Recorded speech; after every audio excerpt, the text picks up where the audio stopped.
গাড়ি ওখানে এসে দাঁড়ালো।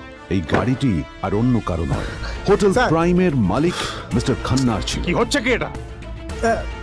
হোটেলের গেটের সামনে এসব এসব ক্যাওস চলছে এখানে। হোটেলের বদনাম হবে না এতে?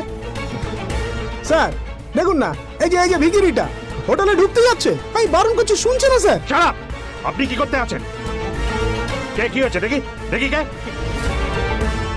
মিস্টার খান্না তার চশমা খুলে নীলের দিকে দেখলেন, আর ওনার মুখটা হাঁ হয়ে গেল।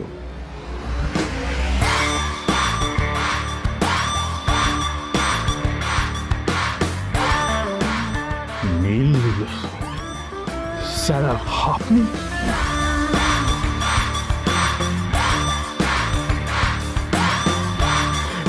Extremely sorry sir.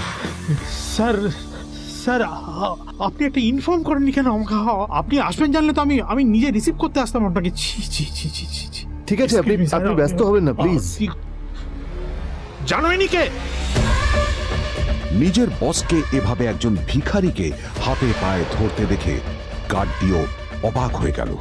আরে sir, sorry sir, extremely sorry. আপনি আমার সঙ্গে আসুন। সরি স্যার, সরি, ভুল হয়ে গেছে স্যার। সালাম স্যার। নীল কি তবে সত্যিই একজন খুব বড়লোক কেউ? জানতে পকেট এফএম এর এই সম্পূর্ণ গল্পটি শুনুন, বস দুনিয়া যার বসে, যেটা ভারতীয়রা সবচেয়ে বেশি শুনছে। বিনামূল্যে গল্প শুনতে নিচের ইনস্টল বাটনে ক্লিক করুন এবং